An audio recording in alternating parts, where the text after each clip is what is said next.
So sorry about that. I think it's been a bad day. So you want to do it this way. You want to see in pacemaker versus non-pacemaker, what is the mortality?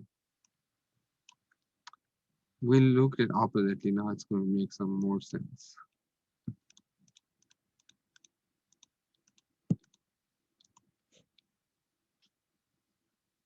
So again, you can see that you're looking at mortality in pacer versus non-pacer. It's kind of pretty much in the same confidence interval range. So there's no difference. That's what unadjusted analysis shows. Now you want to do some adjusted analysis, and the thing that you probably is going to look for is going to be age, maybe gender, because for example, it's very much possible that a lot of people who are young get pacemakers and young people do good. So that might that doesn't mean that pacemaker has good outcome. It just simply means that the group cohort is younger. And get my point. So we adjusted for younger, and it didn't really made any difference. The mortality is still no different. So this is the adjusted analysis, the top one. So you see the difference in unadjusted analysis. The significance is zero point 0.8, and here it's kind of dropped to 0.58. The range is 85 to 71. Here the range is more towards the, so age definitely has made some difference. It has dragged it down towards the, made it more significance and narrowed the confidence interval. So you can add more variables that you think are significant. So coagulopathy, COPD, arrhythmias, obesity, renal failure, um, prior cerebral vascular disease. These are all significant. Then you can see CHF, and let's run it now.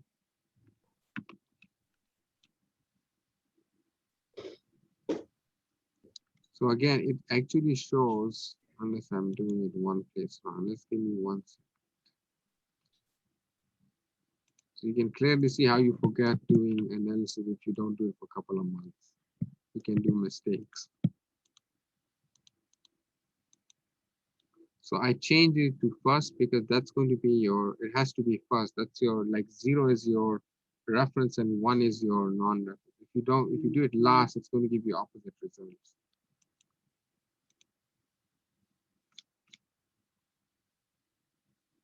Okay, so now we're looking at the result. It shows that people with pacemaker, they actually have lower mortality if we adjust it for these groups.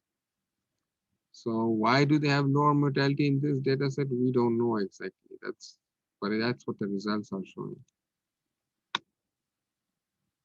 So we can double check it by doing a chi-square. Remember that retrospective analysis is usually just the numbers. It's not really good science, right? And you can clearly see here as well, 2.1% people died in pacemaker group and 2.2% died in non-pacemaker group. So the reason is probably because people with the non-pacemaker group are more sick and they're not getting, like, they're so sick that they're probably not getting a pacemaker. So that is probably why they have higher mortality, and our goal is try to adjust it. So sometimes you doing analysis doesn't make sense. This is one of those examples. So I'll probably rethink this project and do it a different way. But yeah, I think we can probably do through propensity matching, see what kind of results we have there. But it's going to be similar results. You're probably going to see, unless you put too many variables for adjustment, you're probably going to see no difference or higher difference. So what I get from this project is then we shouldn't look at mortality at all in this pacemaker. And I never really intended to do that, like look at mortality. I'm more interested in predictors of pacemaker insertion because I kind of thought about that it's going to give me this kind of results. Mortality might be lower in pacemaker group simply because In clinical practice, you will see pacemaker group was pretty much healthy. So that's why they probably you're getting, but this is just giving you an example of how to do in this pattern. So just read this paper. Um, I've sent it to everyone, and the way to do analysis is pretty much straightforward. You select binary logistic, you put your interest group here, and then you do unadjusted, which will be like this. You just select mortality and adjusted, then you put the variables that you're interested in. Usually I would select all the clinical variables. After doing literature review, you can do a literature review and see what are the factors that affect TAVR and then select those variables. I would, they're pretty much self-explanatory if you read through. These are the variables selected through Conn's method, the Q ones, and the CR Charleston comorbidity variables. You have cerebrovascular disease, you have, I think that's the only one that is unique. Yeah. So you guys got an idea how to do this? You'll have to do it yourself, otherwise you won't get it. But basically you do unadjusted and then you do adjusted. Yeah, very quick question. Do you assess for the confounders together? Do you do it like individually? Like I saw you doing it just with age, and then at another instant, you added multiple You can confounders. do them all together. You don't need to do individually. Sometimes when you're doing it individually, sometimes you're trying to figure out what's really going on, and the layman term for that is sensitivity analysis. For example, you want to figure out that how much is age playing in the role. So if some reviewer asks you for sensitivity analysis, that's what they're trying to tell you. I see. So if they say, hey, like, I think your analysis is bad because one of these variables is not, is kind of confounding everything. Let's say coagulopathy is giving you, you should remove coagulopathy. So you remove it, that's called sensitivity analysis. Or you just want to check them one by one to see which one is the most significant, then you can do one by one. But generally, what I would do is do just diet mortality alone and then add all the variables that I think I want to do and then check mortality, do adjusted and unadjusted analysis. But this project, the pacemaker project, it doesn't really make sense to check at mortality because we all know pacemaker is not going to give you bad mortality. It's probably going to give you better mortality. Yeah, yeah, So, but it makes no sense that you do a project in which you try to tell people, hey, if you put a pacemaker, the mortality is going to be better. That doesn't make any sense. Like yeah. logically, it's not a good project. It's What not you would clinically like, relevant. Yeah. what you would like to look is that why people get a pacemaker. That would be what you would like to see, right? Yep, yep. So, like, what are the factors that predict a pacemaker insertion? So, to do that project, this is how you do it. You put a pacemaker here, and then you select all the variables. So, my gut feeling is you have arrhythmias, if you have CHF, if you have COPD, if you're obese, these are going to predict more pacemaker, right? Based upon our literature reviews. So, let's do that and see what happens. And you clearly see the biggest one is cardiac arrhythmias, right? 9 times higher chance of getting a pacemaker if you have cardiac arrhythmias. CHF actually is not making, not showing it, which again is because CHF is excessively coded in our data set. Everyone has heart failure. Unfortunately, heart failure is overdiagnosed so much that I now tend not to use it a lot in my analysis because it's coded so much. So let me give you an example. Heart failure and hypertension. 80% people have heart failure. So it kind of doesn't, the data stops working if it's so much people have high heart failure because it doesn't have a large enough data set to compare it with. It's just like saying if everybody is smart in your classroom, you can't really say who is not smart because everyone is smart. So that's the problem when you have one thing is too much, you can't really use that enough. So that's the problem with the regression.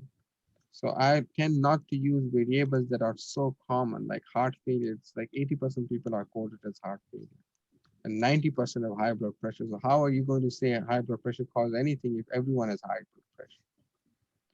It's just because regression is just a comparison between two groups. So again, you can see COPD causes more people to have pacemaker, makes sense. Obesity in literature actually causes more people to have pacemakers. I don't know why here it's causing. So that's something, that's the only surprising result, to be honest.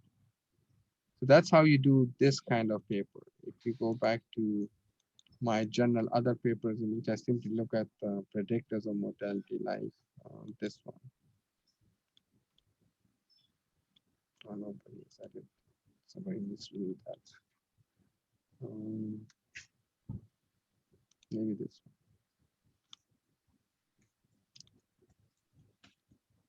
So here I have like, what are the predictors of mortality or predictors of putting a pacemaker in?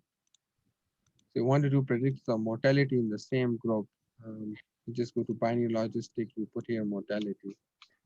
Now this will be a mortality for all the TAVR cohort. So we're looking at TAVR, mortality in TAVR. So predictors of mortality in TAVR, if you have CHF, there's higher chance of mortality. If you have cardiac arrhythmias, higher chance. If you have COPD, higher chance. If you have obesity, lower chance of mortality. So this is TAVR mortality. So that's how you do predictors of mortality or predictors of pacemaker or predictors of anything. You just go into regression binary logistic, you put it here and you put your cohorts here. You go to options, you select confidence interval, you go to categorical, you select all these and you label them as first. So that's how you do it. You usually use enter, but you can also use these like forward conditional or backward conditional. I usually use enter, but if I'm looking a lot of insignificant results, then I kind of do forward conditional. The the only difference is that in forward conditional, it's going to stop once it sees a very good model. It's not going to add more. In this case, there's going to be no difference. It's going to be the same result. You can see exactly the same result. See this last model. So what I did at first use, so this is what you can see it's doing stepwise. Check it, you see it first obesity, it saw that that wasn't enough, then it added CHF, it saw that that wasn't enough, then it added, so it's adding one by one. So this kind of is your sensitivity analysis going along with it. So that's the benefit of using this model, like you can look at the results and get an idea. Like now you know that obesity has no role, so I can even remove it from my model if I want to. So you know that CHF has some role and probably the strongest role. And the second strongest role, you can see it's arrhythmia. And you can also do a backward model. So, but usually I do enter model, and then I kind of, so this is how you do these two different kind of analysis. This one, if you just want to look at one thing, or pericardial, if you want to do adjusted, unadjusted. So, and everyone knows how to do now tables, I guess, and means, right? Means and medians is done at this place, means is done here.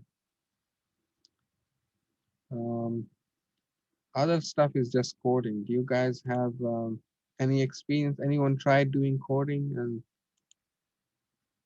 so let's do one example. So this is, I'm trying to code diagnosis coding. This is for ICD 9, and this is for ICD 10. So ICD 9, what you go up, you go to ICD 9 website. You want to do coding for CHF. You write CHF, a lot of things come up. So let's look at something rare, like maybe sepsis, shock,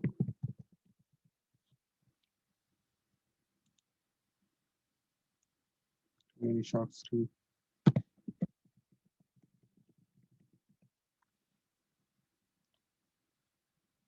So cardiac arrest. So this is a code for cardiac arrest. Let's say you want to do just cardiac arrest. So you pick up the code from here and just copy it and you paste it in your any code and you're done. That's it. Now you just copy paste this.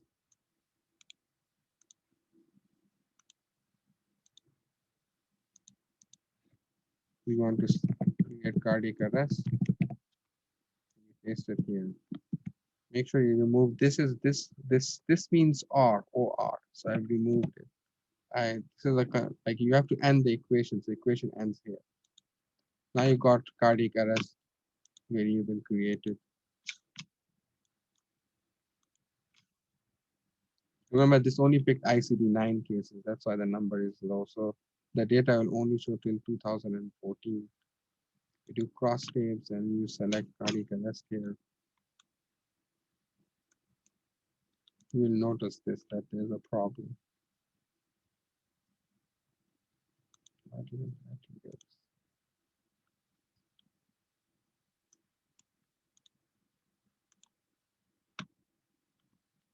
You can see the data is missing after 2015 because I did not use ICD-10 codes.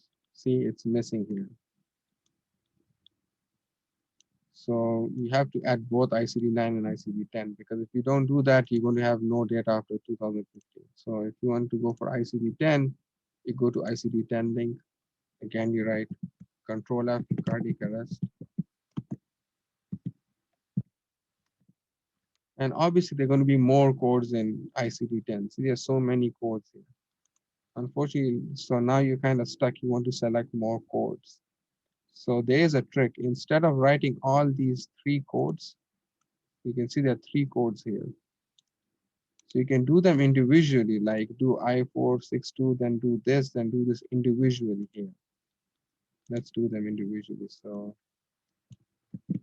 this is method one. So I462, then I468. So I'm coding them individually. And then I469.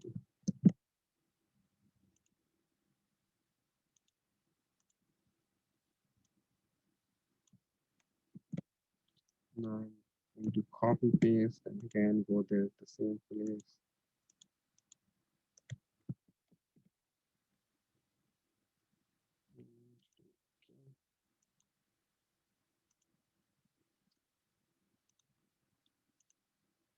Now you're going to see that there's no missing data here. See, there's no data is not missing just because you use the new variables as well.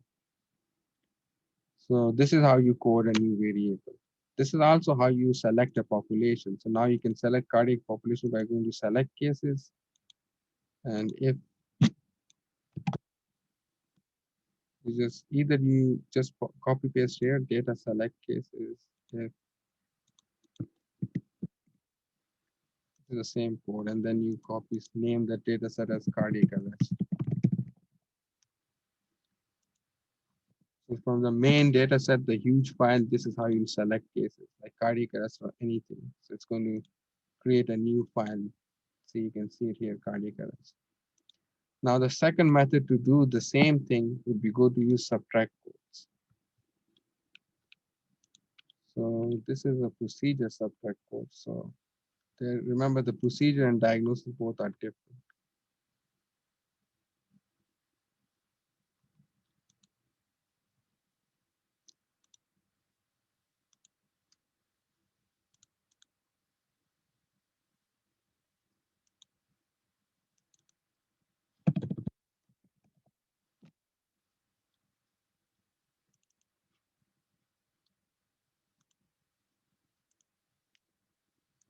So now I'm going to do the same thing here. So you go here, you select the first three digits only. Be sure that the first three, the digits that you're selecting are only for what you need. So cardiac arrest, you can notice it's I46. I45 is not cardiac arrest, I47 is not, so just I46, and there's no other variable, like there's no something else in I46.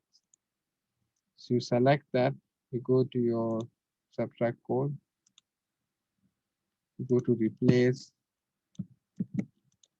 the 3 stars, right? To replace all. And then the 2 stars, you're going to select 3 because the 3 numbers are in your code 1, 2, 3. Replace all. So now it's coded. Now you can simply paste this. Instead of doing it 3 times, you did it once, and that's pretty fast. The results are exactly going to be the same.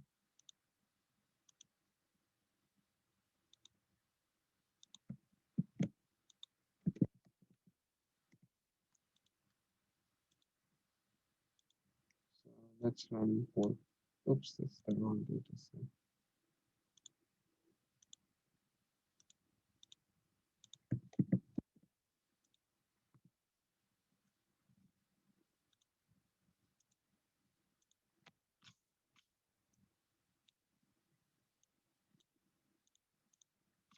If you look at the numbers, it's going to be exactly same. There's a bit different. So I'm not sure what happened here. But most of the time you can double check your number should be same. So these are the 2 methods. Both of them will give you exactly the same results. So you can either use, so either you can code them individually or you can use the subtract code and extract everyone with I46. But you have to be careful. You can't select you can't say like I46 and then there are some other variables in I46. So this is only if there's a group of variables. This is mostly true for ICD-10 because ICD-10 was structured based upon a group of variables. So cerebral infarction, if you want to look at stroke, you can just select I63 instead of typing all of these individually because that's going to be very difficult if you start typing them individually. Because it's going to take you hours to do that. But with the subtract code, you can just pick up the whole group. Like whole group is I63. That's all strokes. So that's how you code. I think that's pretty much it. That's the basic of coding. Um, Otherwise, coding is there's thousands of ways to do it. You can use syntax. I usually do syntax rather than doing it this way. This is how the syntax would look at. This is the syntax. You can say it says compute variable cards to, and then the code is typed down here. So I do syntax because it's easier to do and it gets saved, but I would suggest starting it this way, doing it first. Any questions on coding? And the code is always it's a logical equation. So let's say you want people with age greater than 85, you just say great, that age should be greater than 85. That's it. Now, if you want another variable, like you want another reason or addition, you can either use or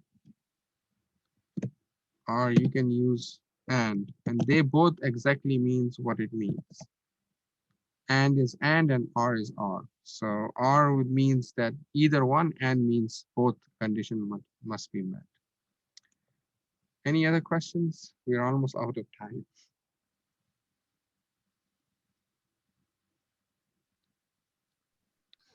We'll have questions in days to come. Okay, so maybe next session we can do some more practice, but that's pretty much it. I would say practice some coding and practice regression. And regression, you can get abnormal results. That's perfectly fine. That's that simply means that you should not do that analysis because it's probably illogical. Regressions are numbers. It's not a randomized control trial. That's something you need to remember.